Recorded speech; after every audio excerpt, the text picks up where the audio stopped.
नमस्कार दोस्तों। पॉजिटिव सोच न केवल हमारी भावनाओं को प्रभावित करती है, बल्कि यह हमारे जीवन की गुणवत्ता और संबंधों पर भी गहरा प्रभाव डालती है। बौद्ध दृष्टिकोण में सकारात्मकता का महत्व अत्यधिक है और इसे ध्यान, करुणा और स्वीकृति के माध्यम से समझा जाता है। इस कहानी में हम एक बौद्ध भिक्षु की कथा के माध्यम से सकारात्मक सोच के गुणों और उनके विकास की प्रक्रिया का अन्वेषण करेंगे। किसी समय की बात है, एक छोटे से गांव में एक प्रसिद्ध बौद्ध भिक्षु रहते थे। उनका नाम था भिक्षु सुदर्शन। वह अपने प्रेरणादायक विचारों और शिक्षाओं के लिए पूरे गांव में जाने जाते थे। जेतवन वन आश्रम में वह कई शिष्यों को सकारात्मक सोच के गुण सिखाते थे। भिक्षु सुदर्शन साधारण जीवन व्यतीत करते थे। उनका ध्यान हमेशा ज्ञान और करुणा के प्रसार पर होता था। लोग उनसे सलाह लेने आते थे और वह सभी को आत्म सुधार और मानसिक शांति की ओर प्रेरित करते थे। एक दिन गांव में एक युवा लड़का जिसका नाम आर्यन था, भिक्षु सुदर्शन के पास आया। वह चिंतित दिख रहा था। गुरुजी, मुझे हमेशा नकारात्मक विचार आते हैं। चाहे मैं कितना भी प्रयास करूं, मुझे अपने जीवन में खुशी नहीं मिलती, उसने कहा। भिक्षु सुदर्शन ने आर्यन को ध्यान से सुनते हुए कहा, बेटा, जीवन में समस्याएं हमेशा आएंगी, लेकिन हम उन्हें कैसे देखते हैं यह महत्वपूर्ण है। सकारात्मक सोच हमें कठिनाइयों का सामना करने के लिए शक्ति प्रदान करती है। भिक्षु सुदर्शन ने आर्यन को एक कहानी सुनाई। एक बार एक किसान ने अपने खेत में बीज बोए। वह रोज अपने पौधों की देखभाल करता और उन्हें पॉजिटिव एनर्जी के साथ पानी देता। जब फसल तैयार हुई तो उसे समृद्धि मिली। जैसे उस किसान ने अपने पौधों को खाद और पानी दिया, वैसे ही हमें अपने विचारों को सकारात्मकता और प्रेरणा देने की आवश्यकता है, भिक्षु ने समझाया। आपके सोचने का तरीका आपकी वास्तविकता को बदल सकता है। आर्यन ने भिक्षु की सलाह को गंभीरता से लिया। भिक्षु ने उसे ध्यान करने के लिए कहा। ध्यान से तुम अपने मन को नियंत्रित कर सकते हो। यह तुम्हें चिंता और नकारात्मकता से मुक्त कर देगा, उन्होंने कहा। आर्यन ने ध्यान का अभ्यास करना शुरू किया। पहले कुछ दिनों में उसे बहुत मुश्किल हुई, लेकिन धीरे धीरे वह अपने मन की चंचलता को नियंत्रित करने में सफल हुआ।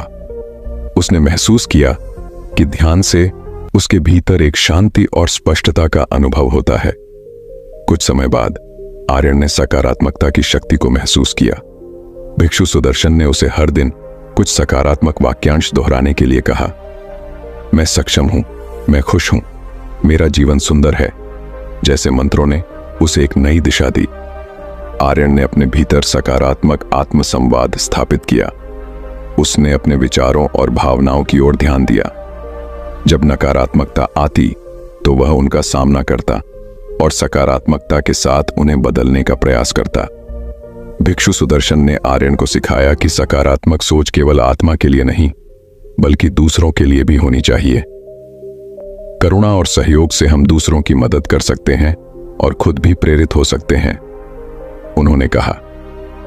आर्यन ने अपने दोस्तों के साथ मिलकर उनके जीवन में सकारात्मकता लाने का प्रयास किया। वह उन्हें सहयोग और समर्थन देकर सिखाने लगा। जब दोस्तों ने एक दूसरे का हाथ थाम लिया तो नकारात्मकता का भार हल्का हुआ। एक दिन गांव में एक भयानक चक्रवात आया। कई घरों को नुकसान हुआ और लोग बहुत चिंतित हो गए। आर्यन ने देखा कि लोग नकारात्मकता और भय में डूबे हुए थे। आर्यन ने भिक्षु सुदर्शन के सबक को याद किया। उसने गांव वालों को एकत्रित किया और कहा, हमें मिलकर इस संकट का सामना करना होगा। अगर हम सकारात्मक रहेंगे तो हम इस समस्या को सहारा देकर दूर कर सकते हैं। गांव वालों ने आर्यन की बात को माना और एकजुट होकर काम करना शुरू किया।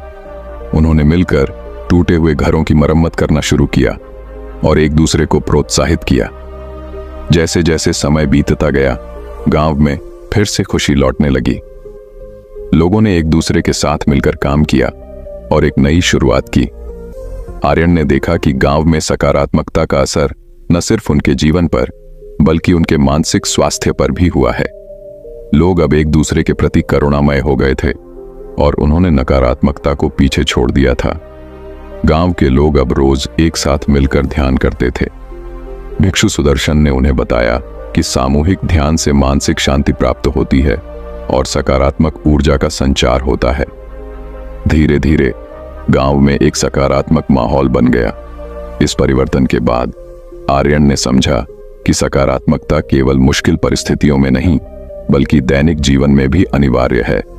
भिक्षु सुदर्शन ने उन्हें सकारात्मक विचारों को दैनिक जीवन। दोस्तों, अगर वीडियो अच्छी लगी है तो इस वीडियो को लाइक और चैनल को सब्सक्राइब जरूर करना और साथ में नमो बुद्धाय कमेंट में जरूर लिखें। मिलते हैं किसी नए टॉपिक के साथ।